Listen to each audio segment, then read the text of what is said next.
ओम नमो भगवते वासुदेवाय नमः। आपके अपने YouTube चैनल जय मां कंजक में आपका बहुत बहुत स्वागत है। उम्मीद करती हूँ अब तक की सारी कथाएं आपने ध्यान पूर्वक सुनी होंगी। श्रवण कीजिए आज की कथा का। ओम नमो भगवते वासुदेवाय नमः।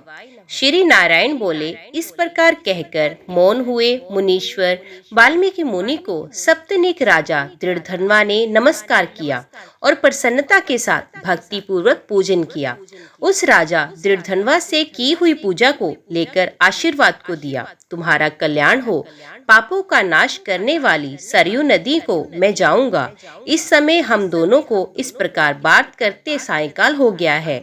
ये कहकर मुनि श्रेष्ठ वाल्मीकि मुनि शीघ्र चले गए। राजा दृढ़धन्वा भी सीमा तक वाल्मीकि मुनि को पहुंचाकर अपने घर लौट आए। घर जाकर अपनी गुण सुंदरी नामक सुंदरी स्त्री से बोला।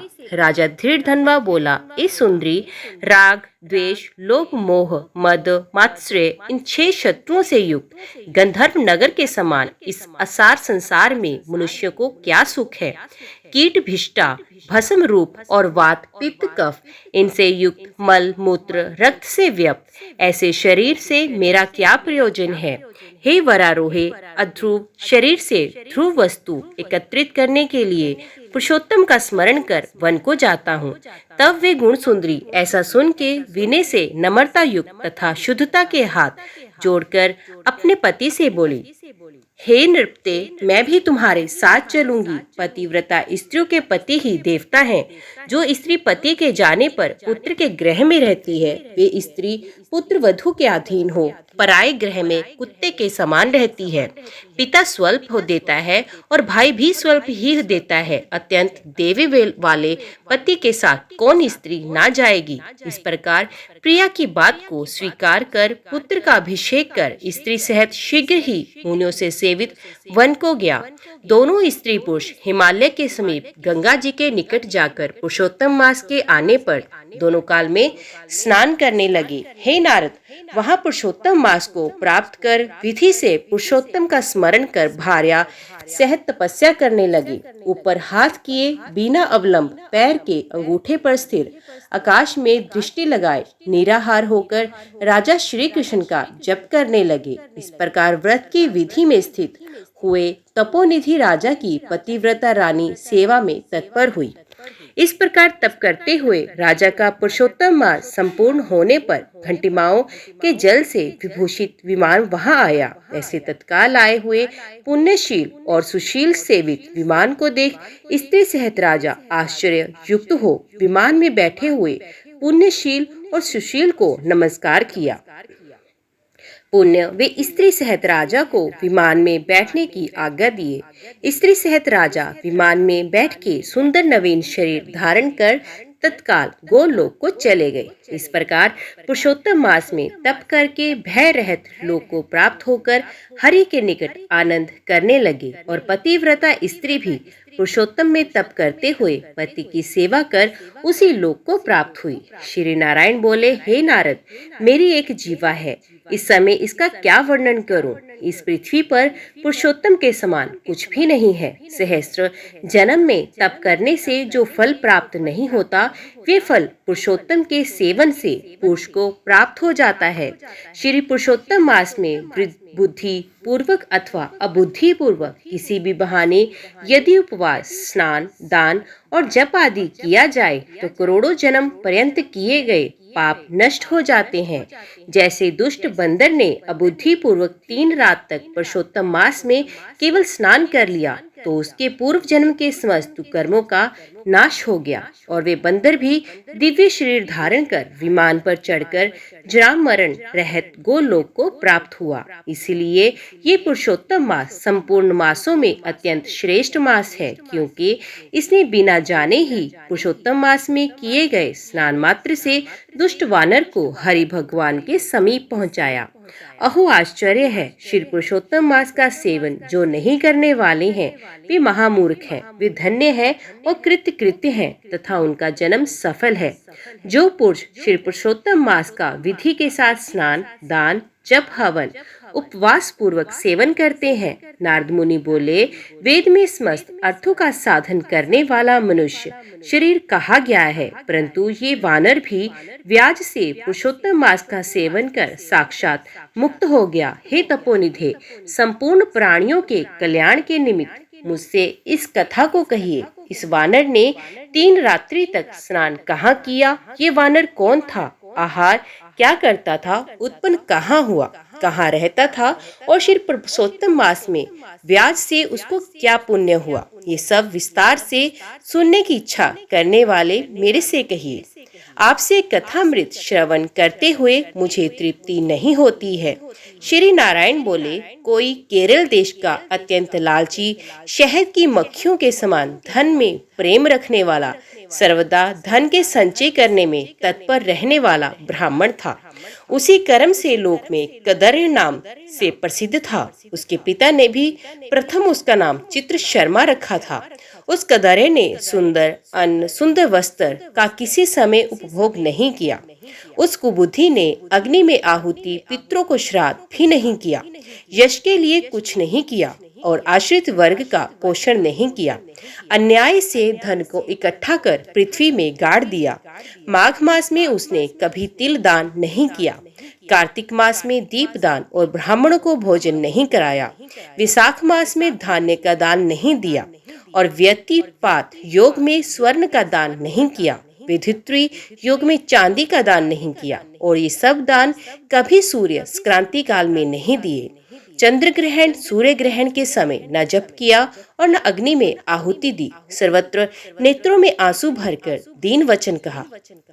वर्षा, आयु, आतप से दुखे, दुबला और काले शरीर वाला विमूर्ख सर्वदा धन के लोभ से पृथ्वी पर घूमा करता था। कोई भी इस पामर को कुछ दे देता, इस तरह बार बार कहता हुआ गौ के दोहन समय तक कहीं भी ठहरने में असमर्थ था। लोक के प्राणियों के धिकारने से जला हुआ मन होकर घूमता था। उसका मित्र कोई बनेचर वाटिका का मालिक था। उस कदर्य ने उस माली से बार बार रोते हुए अपने दुख को कहा, नगर के वासी मेरा नित्य तिरस्कार करते हैं, इसलिए उस नगर में मैं नहीं रह सकता। इस प्रकार कहते हुए उस कदर्य ब्राह्मण के अत्यंत दीन वचन को सुनकर माली द्र्याद्र चित्त हो गया। शरण में आए हुए उस दीन ब्राह्मण पर माली ने दया कर कहा कि हे कदर्य, इस समय तुम इसी वाटिका में वास करो। नगरवासियों से तिरस्कृत हुआ वे कदर्य उस माली के वचन को सुन प्रसन्न होकर उस वाटिका में रहने लगा। नित्य उस माली के पास वास करता और उसकी आज्ञा का पालन करता था। इसलिए उस कदर्य में माली ने दृढ़ विश्वास किया और उस कदर्य में अत्यंत विश्वास होने के कारण माली ने उस कदर्य ब्राह्मण को अपने से छोटा बगीचे का मालिक बना दिया। इसके बाद उस माली ने ये निश्चय किया कि कदर्य हमारा आदमी है, इसलिए वाटिका की चिंता को छोड़कर राजमंदिर का सेवन किया। राजा के यहाँ उस माली को बहुत कार्य रहता था, इसलिए और पराधीनतावश वाटिका की ओर वे कभी नहीं आया। वे अत्यंत दुर्बल कदर्य उस वाटिका के फलों को आनंद से अच्छी तरह भोजन करता और लोभवश बचे हुए फलों को बेच देता। निर्भय पूर्वक उस बगीचे के फलों को बेचकर सब धन स्वयं ले लेता। जब माली पूछता था तो उसके सामने झूठ बोलता था कि नगर में फिरता फिरता भिक्षा मांगता मांगता और खाता खाता तुम्हारे वन की रक्षा करता हूँ। फिर भी पक्षीगण इस बगीचे के फलों को महीने में आकर खा जाते हैं। देखिए, मैंने कुछ बातें खाते हुए पक्षियों को अच्छी तरह से मार डाला है। यहाँ चारों तरफ उन पक्षियों के मांस और पंख गिरे पड़े हैं। उन मांस के टुकड़ों को और पंखों को देखकर उसका अत्यंत विश्वास कर माली चला गया। इस प्रकार अत्यंत जर्जर उस दुष्ट कदर्य ने वास करते 27 वर्ष व्यतीत हो गए। वे मूढ़ वहां ही मर गया और उसको अग्नि और काष्ठ भी नहीं मिला। बिना भोगे पापों का नाश नहीं होता, ऐसा वेद के जानने वाले कहते हैं। इस कारण हाहाकार करता हुआ यमदूतों के मुद्गर के आघात से पीड़ित कष्ट के साथ अत्यंत भयंकर दीर्घ मार्ग को गया। पूर्व में किए हुए कर्मों को स्मरण करता हुआ और प्रलाप करता हुआ तथा बुद्ध अक्षरों में कहता हुआ कि अहो आश्चर्य है, मुझ दुष्ट कदर्य के ज्ञान को अज्ञान को देखिए। कृष्ण सार से युक्त पवित्र इस भारत खंड में देवताओं को भी दुर्लभ मनुष्य शरीर को प्राप्त कर मैंने धन के लोभ से क्या किया, अर्थात कुछ भी नहीं किया, और मैंने जन्म व्यर्थ में खोया, तथा मैंने बहुत दिनों में जो धन संचय किया था वे धन तो पराधीन हो गया। इस समय काल पास में बंधा पराधीन होकर क्या करूं?